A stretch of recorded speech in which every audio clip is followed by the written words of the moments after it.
You don't have to go out and buy an $80,000 new automobile, $80,000 new automobile. And you know what is interesting, and guys, I know Ken and Kenneth are both on the line listening in and are going to join us as we go along on the show.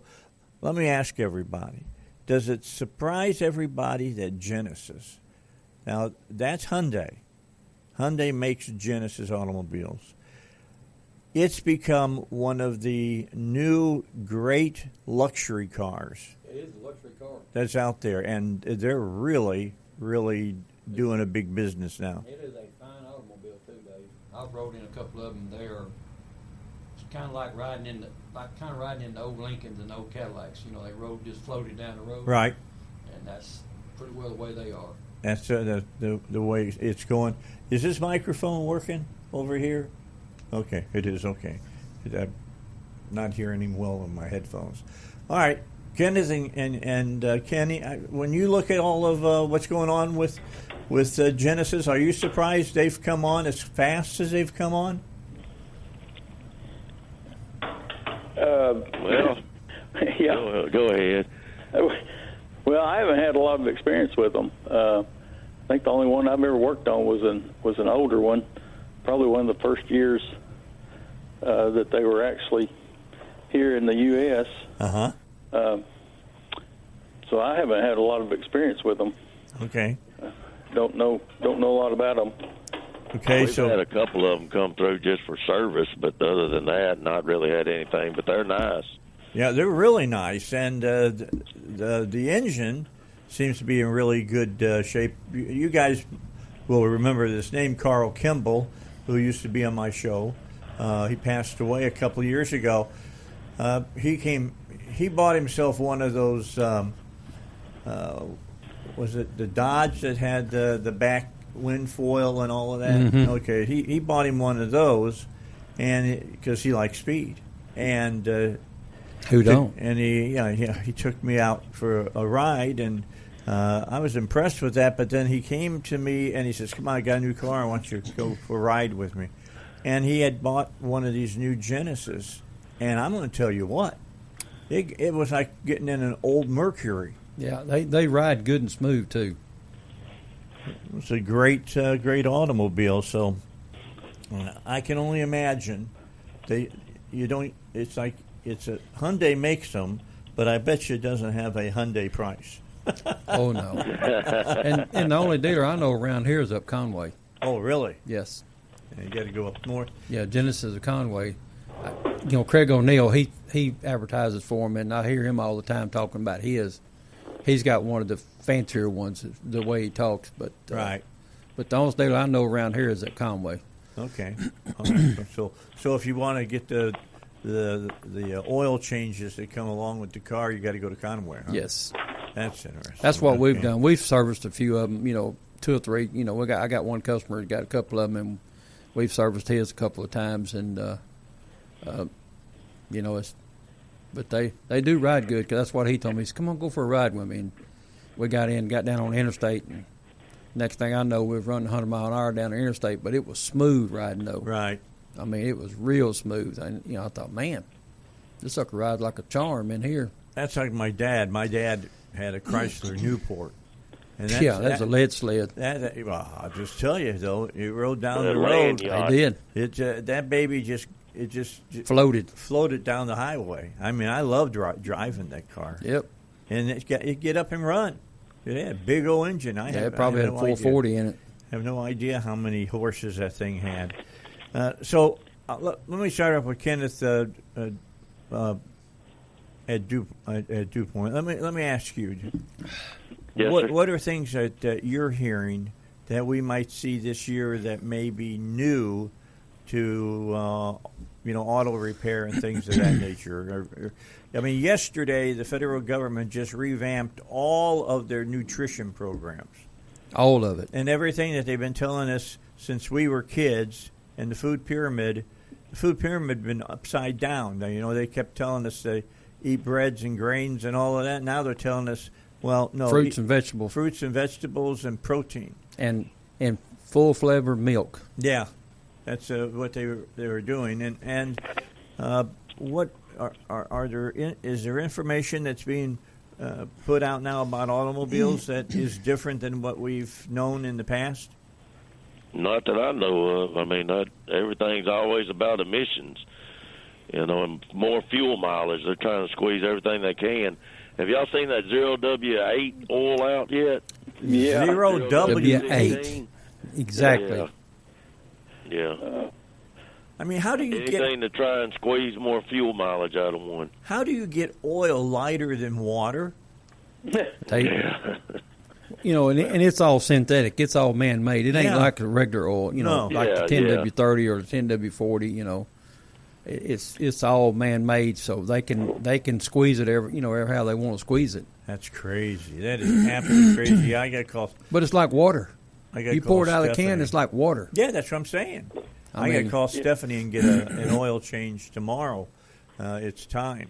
And I'm going to tell you what. It's amazing the products that are out there now. Because you're right. It's not oil. No, it's synthetic. It's fully synthetic oil. I guess they think that they can do better than what God did, huh? I tell you what, you tear a motor down nowadays with 200,000 miles on it, it is still clean inside. Okay. Where if you tore one down 25 years ago with 200,000 miles, it was nasty. All kinds of buildup. Carbon all built up in. I remember them days, once you bet 100,000 on one carbureted engine, it was time to rebuild it. Yeah, it was wore out. Broke in. When's the last time you told somebody to take their car out and get it up over 70 miles an hour and blow the carbon out? You don't have to tell people that nowadays. They do that every day. Me neither. I don't have to tell myself neither. No. That's called an Italian tune-up. Yeah, Italian tune-up. Well, I used to do a lot of them when I was a lot younger. Oh, yeah. I mean, a lot younger. I seen my dad take a can of transmission fluid and pour it down the carburetor. Yep. Really? And it smoked like a tar kettle, but it cut all the carbon off the top of the pistons. That's interesting. It cleaned the intake, exhaust valves, the runners, everything. I've never heard that. Go ahead. Well, I was going to say one good thing about this 0W8 and all this thin oil. You pull one in to do an oil change, and its engine's hot. You pull that drain plug, and that stuff's coming out of there, buddy. It doesn't take long.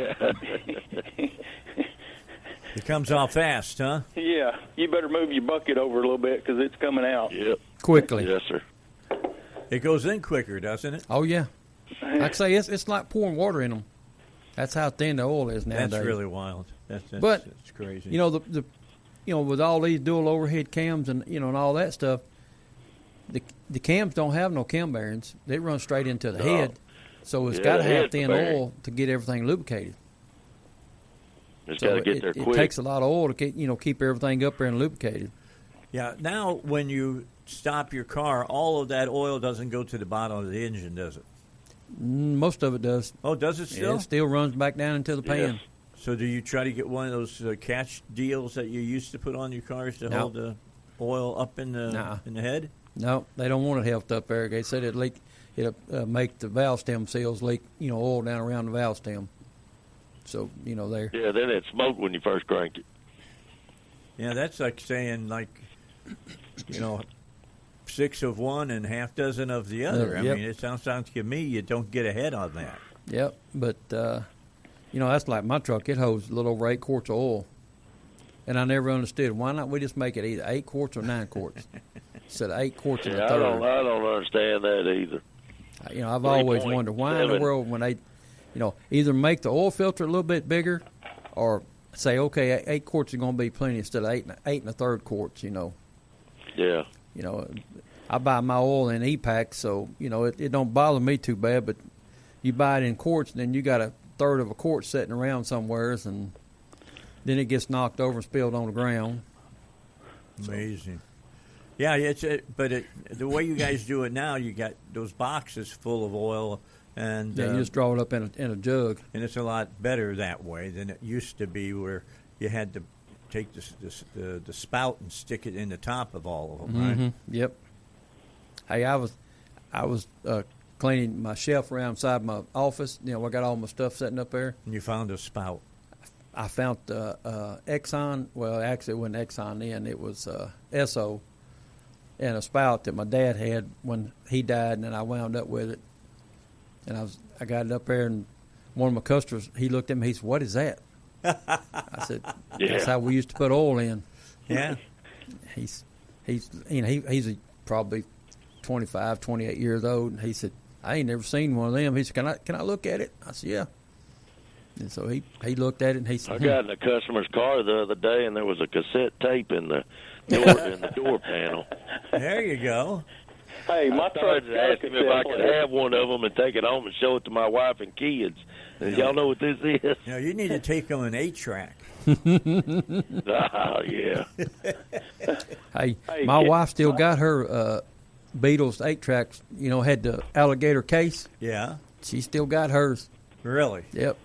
Player don't work no more, but she still got her tape. I used to hate 8-tracks because they did not plan out the length of the songs, right? And you'd be like, if you were listening to "They Only Come Out at Night" by Edgar Winter Group, Yep.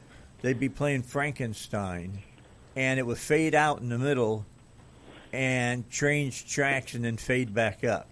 And It used to drive me crazy. or it would eat the tape up. Oh, yeah. They were notorious for that. Yeah, there's been many of them make tape up, tear them apart, and get all the tape out of them, put them back together, and put them back in. Yeah, that's one of the fun things about watching Stranger Things. You ever watch Stranger Things on Netflix? And they're always listening to cassette tapes, which is interesting. Ken, I was in the bumper store in Benton yesterday, and this guy walked in, and he was telling Mike in there. He said, "I got a Chevrolet truck.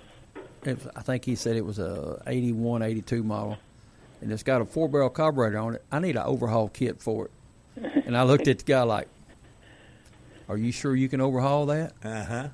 Yeah. We had a Holly in the shop back last summer, and Russell caught me. He said, "Dad, I got something I need you to do today." I said, "All right, what's that?" He said, "Here's a kit. Here's 2 floats. I need this overhauled." Oh. Yeah. I need Tore it somebody down, with some cleaned it gray up, hair. overhauled it, and give it back to him. That's exactly right, Kenneth. You need somebody with gray hair. Yep, To be exactly. able to do that. Absolutely. And had done it before because the written out instructions many times did not take into all the things you ran into while you were trying to rebuild them. Well, you know, you got to build your front and your rear bow. Then you got to set your float, you know. And I've done them so many times. They send you a little gauge to set the float with, but I don't need it. I've done them so many Do it times. by eyesight now. I can turn them upside down, look at them, tell if it's set right. Then once you get them on the truck and get it back running, then you pull the plugs out of the side of them. And if you need to raise it a little bit or lower it a little bit, because when you pull the plug out, it's just barely supposed to trickle out of the plug. So, but I've done enough of them in my sleep that, that's what he asked me. He said, "You think you sure can do that still?" I said, "Yep. This ain't no Well, problem." first of all, he's going to need that number off the back corner of the carburetor to get Yep, the correct one. That's the first thing Mike asked that guy yesterday. He said, "You got the carburetor number?" He said, "What is that?" Yeah, it's either going to start out 7.0 or 17.0. Yeah. He finally I come told back. him Mike many said of a little them later, back and in it the started early out 90s. 1.7. Well, you had that, and remember when you had to have a grease pencil to set the timing? Yep.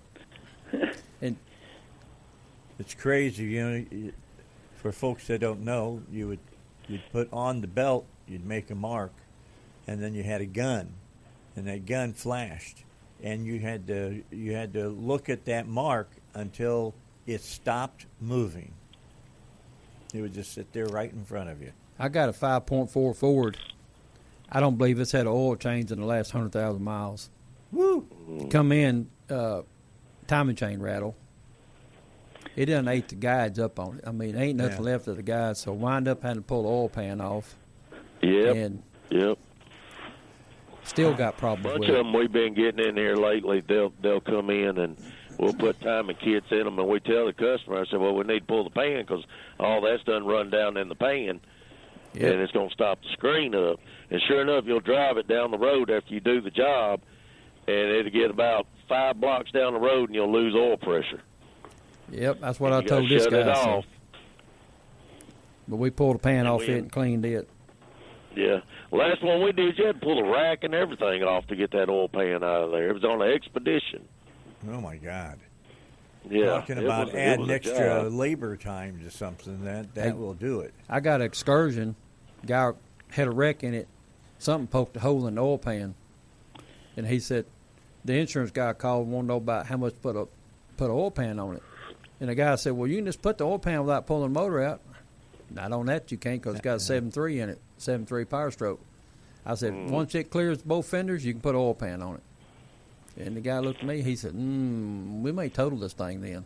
Wow! Yeah, we got. I got a Nissan Altima out here with a plastic gas tank, and evidently somebody run up underneath it and stabbed the gas tank and stole the gas out of it.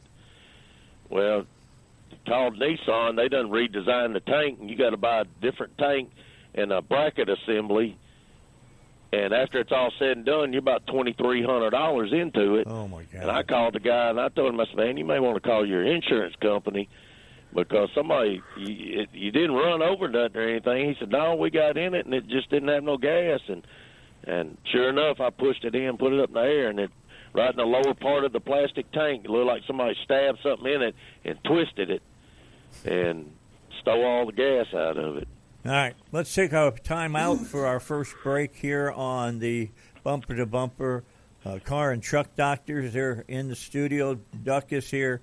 Ken and Kenneth are at their particular businesses. We'll continue talking when we get back here on the Dave Ellsworth Show. Don't forget about East End Towing. If you need to get your car towed, and I would highly recommend if you're towing it to get it fixed, that you take it to a bumper-to-bumper service affiliate, because they do the job and they do it right, and they'll fix your car. They won't just work on it. And the folks at East End Towing know all there is to know about towing. They've got the equipment to take care of whatever size automobile you have, whether you got a smart car or you drive around maybe in your Class A RV. They can take care of that. They can take care of an 18-wheeler.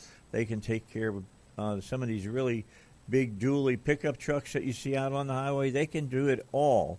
Plus, they've dealt with it all, and they know how to get that automobile or your method of transportation to the place that you're getting it fixed, and get it there safely, and then get it there so that it can be worked on. All you have to do is remember the phone number. Put this in your phone so that if you ever need a tow, just go to your contact, go to towing, and then call this number, 501-888-8849. That's 501-888-8849. Anything, anytime, anywhere, it's East End Towing.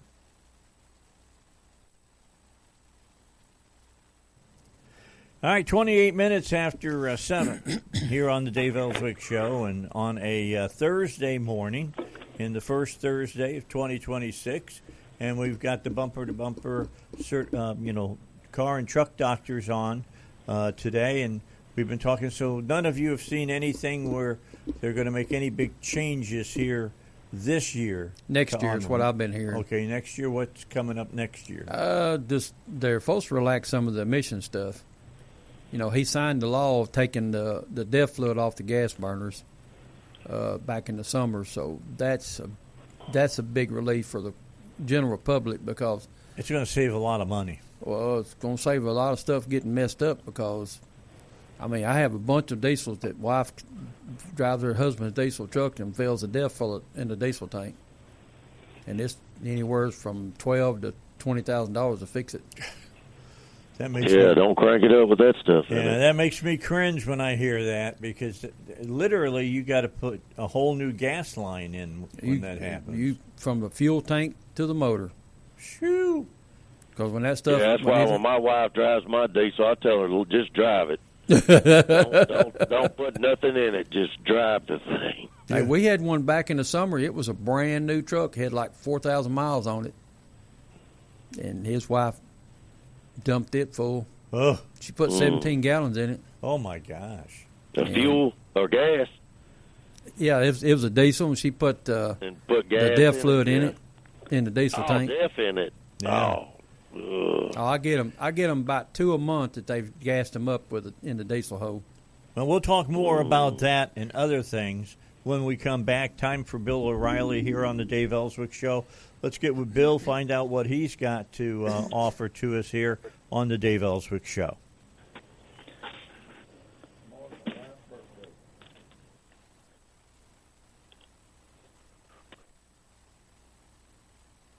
Here on a Thursday, it's Dave Ellswick Show. Folks from Bumper to Bumper are on from with us today. These guys are all certified auto mechanics. I call them the car and the truck doctors.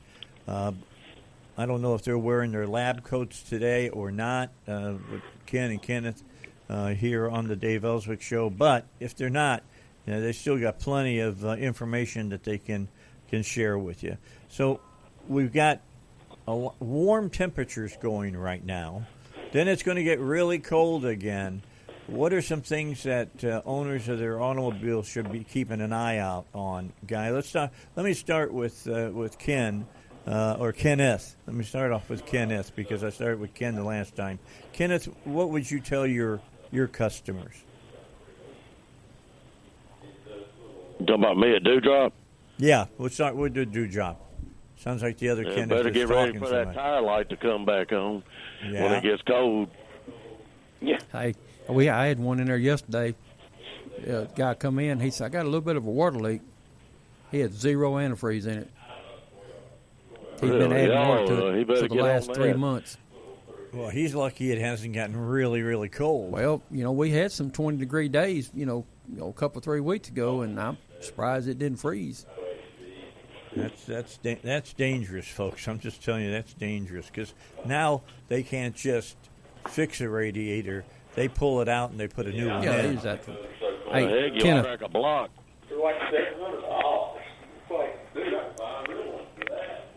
Yeah, who you got, guy? Who's in back of you talking there, man? Oh, that was one of my sons. Hey, Kenneth, That's I got a little Mustang. Got a I think it's 3.8 in it. Come in pan full of water, and the guy said, "Hey, it froze," and I thought, it split the block. It pushed behind the timing chain. It's got freeze plug on each side of the head. It pushed both freeze plug out, Wow, he froze that solid. and it didn't bust it. I don't know how it didn't bust nothing, but I put freeze plugs in it, put it back together, and it's still running it today. That's Well, crazy. they did their job then. Yeah. They pushed out. Usually that don't happen. Usually they'll crack between the freeze plugs on the side of the block. And that motor there is an all aluminum motor. I can't believe it didn't split it wide open, but it pushed the freeze plugs out. Well, That's crazy. Both freeze plugs was in the oil pan. We fished them out of the oil pan because they're an oddball size, and I like to never found some. I bet. yeah, Ford, you can't through hardly Ford, find they're that stuff obsolete. like they that don't no they more. don't got them no more. And I finally went to bumper and got back there in the freeze plug and hit my mic and found me some that would work. Yeah, you didn't get they the come originals, through, they right? come through Oh, here no. a while back. Oh, this has been several years ago, and took a lot of my freeze plugs. They were going to take them out, and I said, "No, I'm going to hang on to them." Well, you can't send them back, get crash. I'll be all right. Yeah, I went up to Mike and I said, "Mike, I need the box with all the freeze plugs in it." He said, "It's over in the shelf over there." And I went and got it and set it there on the counter, and I went through there until I found me some that was.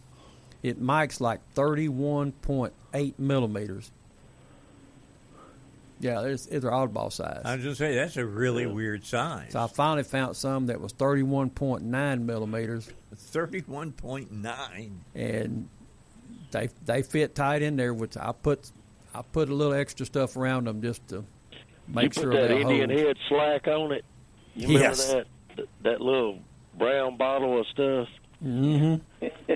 Old man Mr. Davis taught me that. He said, put that on there and drive them in with that. He used to rebuild engines. That's really see. That's the difference between somebody has experience and somebody has none, because there's ways to finagle around things that if you don't know it, you're stuck. Yeah, because I took the VIN number and called Ford. called Ron over at Everett Ford, and I said, hey, I need these 2 freeze plugs. He comes back, and he said, not from Ford. Ford has obsoleted them. Yep. So then I had him fish one of the old ones out of the oil pan.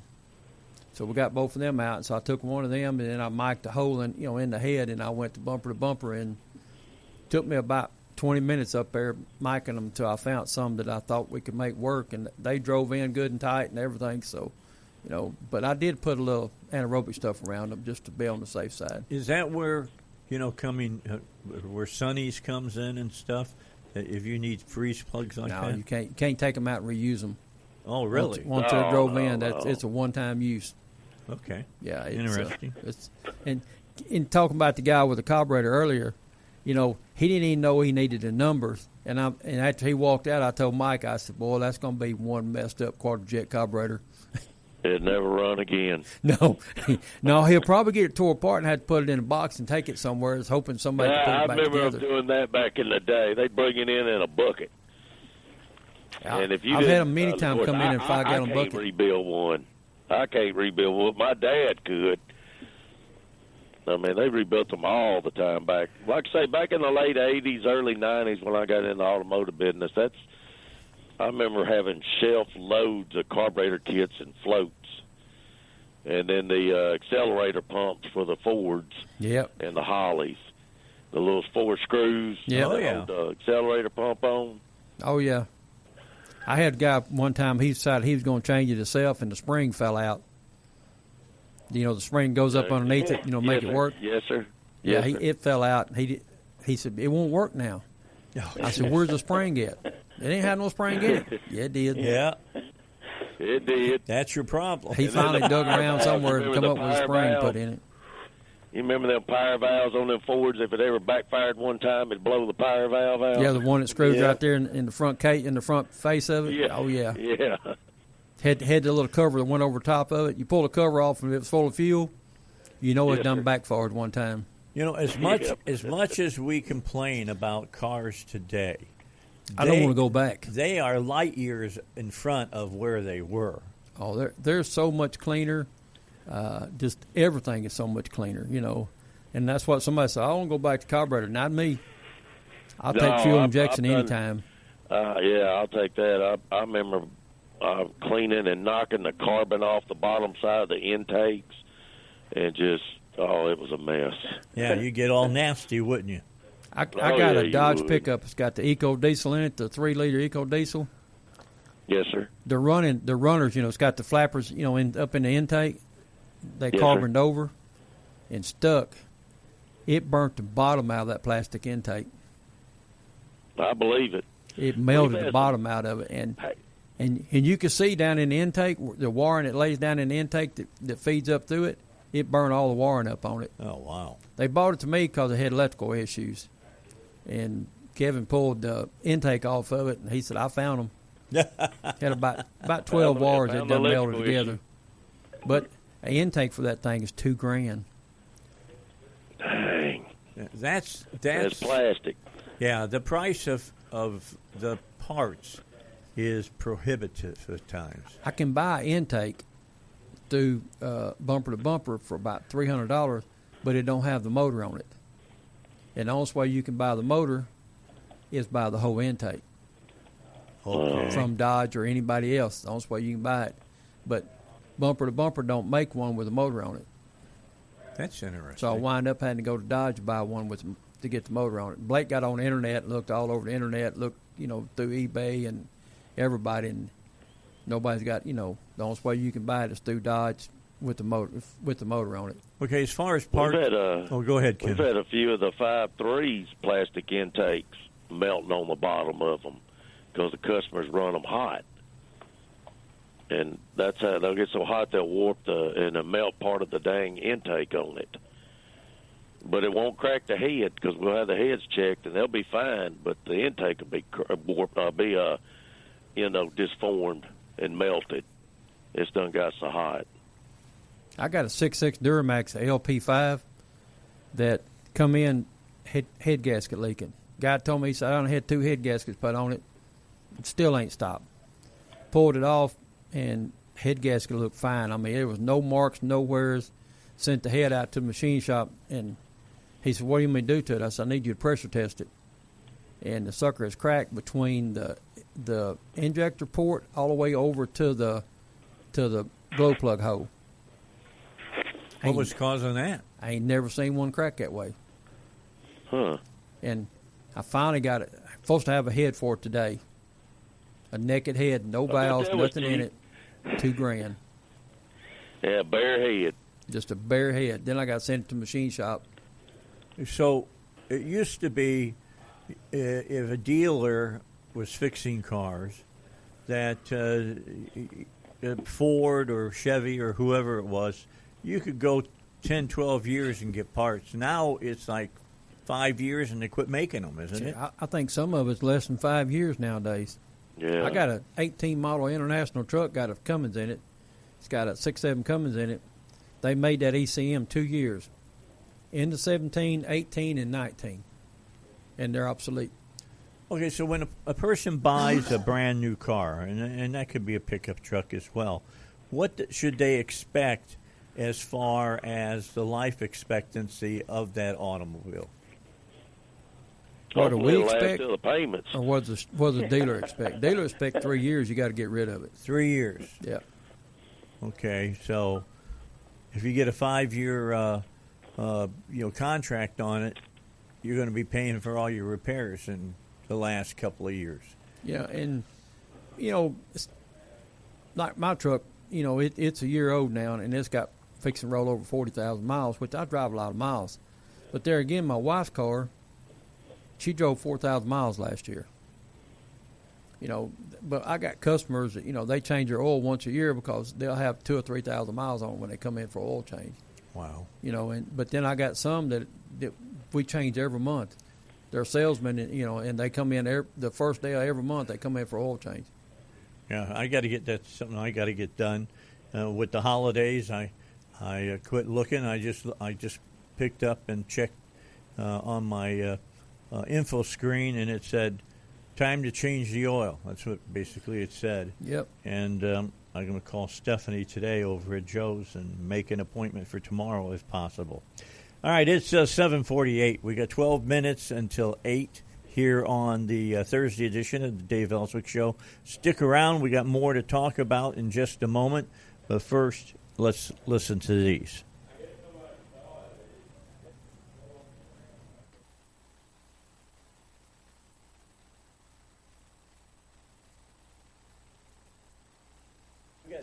We got about 7 minutes left here on the Dave Ellswick Show for this first Thursday of 2026, and the car and truck doctor sitting in with us today. What should people be looking at now? Let's go to you, Doc. Should be looking at maintenance. Okay. Maintenance. Right now, everybody needs maintenance. When you get your oil change, just make sure you get a maintenance oil change. Don't just dump the oil out, put a filter on it, pat you on the back, send you down the road. You need to be checking your antifreeze. You need to be checking your rear ends, checking your tires, checking your hoses, your belts. Just maintenance right now on vehicles because it's going to get cold. I mean, cold weather's coming. Check the battery. Have them do a check on the battery. Yeah. Check the voltage and the cranking amps on it. Cold cranking amps. Yeah, that little coast map we had a 3 weeks ago, I think I sold every battery I had in stock a couple of days.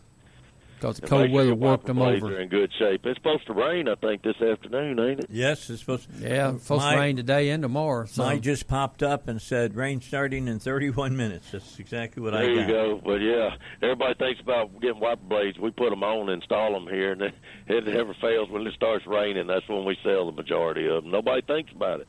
That's why when we change the oil, we ask them, I said, last time you used your wiper blades, they work good? Oh, no, go and put me a set on. But, yeah, they don't think about it until it starts raining. Yeah, and then they're back over, can you put some wiper blades on my vehicle? Yeah, no problem. Yeah, it ain't no problem at all. Well, the rest of this week and next week, temperatures, highs are supposed to be in the low 50s up to in the 60s. And then the next week, highs are supposed to be in the mid-40s. It's going to be an awful warm January this year. Hey, we had a dry December too, Dave. Yeah. I mean, I ain't never seen it that dry up. When I'm been up there deer hunting part the of the month of state's in December. a burning ban, isn't it? Don't they have some counties in a burning ban right now? And yes, Sharp County up in North Arkansas, it's got a burn ban on, and they're adding more to it every day. You see another county go on it. Well, we're looking at about a third of an inch of rain. They said the east side of Arkansas is going to get most of the rain. They talking about they could get up to 1 to 2 inches of rain tomorrow. Oh wow, well that'll help them a lot. That'd help the farmers because they need some moisture in the ground to get ready to sow. Yep. It's about that time again. I got a good friend. He's a farmer, and he told me this has been the roughest year he's had in 10 or 15 years for trying to make a profit. He bought his cotton. He sold his cotton. He made 8 cents a pound on his cotton. How much did he have to make to break ahead? He said that's what after he paid everything, he made 8 cents a pound profit. He said I normally make $1.20, $1.30 a pound. Wow. And he said I made 8 cents profit this year. Beans, he said he made about 30 cents profit on beans this year. He said my rice carried me through. He said rice made pretty good profit on it. Well, that's because China actually came through and started buying the rice that they said they were going to buy. Yeah. I mean, this is when you're talking about a farmer here in Arkansas now. It's an international market. It's not just you're selling to people that are here in the United States. That's not the way it works. It doesn't go that way. It's him and his 3 boys. They farm it. They farm about I think around 6,000 or 7,000 acres, and they do. During harvest, he'll hire a couple 3 people to help him harvest, but the rest of the time they pretty well take care of it. I want to tell everybody that is out there that when tax time comes around, know that people are going to have more money this time to buy things with their tax returns because more people are going to get tax returns and they're going to get bigger tax returns because the new tax numbers are going into effect. I seen gas this morning there by the house there at Circle K, $2.09 a gallon. That's what I'm talking about.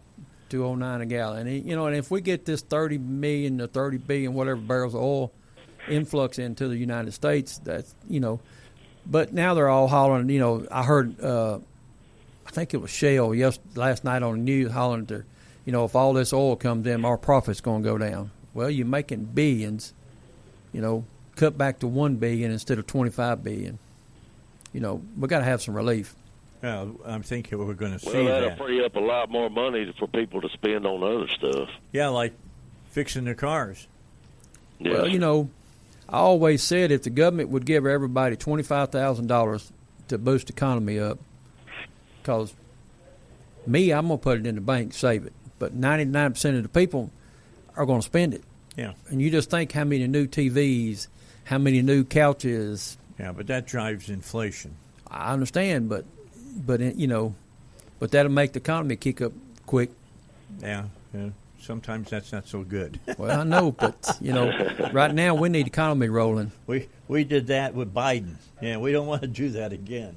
Don't want to be there again. I mean, the president has just gotten inflation basically under control, and it's better. But there's going to be a lot more money into the system when the tax cuts start kicking in this year. I got a good friend that works down at the GM dealer down in Benton, and I was talking to him the other day, and he's got a motor home. He called me about working on it, and I said, yeah, ain't no problem. And we was talking about interest rates for new vehicles, and he said right now that if you got fairly decent credit, it's running about 6.5% interest rate. It's expensive. Yeah, and he said 5 years ago, he said I was giving people interest rate 2.5%, anywhere from 2 to 3%. Of course. And he said we were selling 200 and 300 cars a month. He said, but now we sell 150 cars a month because ain't nobody got no money. Yeah. Plus to tighten the money up as far as how's your credit look? Yeah. If you're not at least 300, you're going to pay through the nose for anything. Literally for anything. All right, guys, we're out of time. Thank y'all, Ken. Let's talk about Dewdrop. Hey, thank y'all. What's the number for Dewdrop? 870-247-4638. All right, Kenneth, what's the number for you?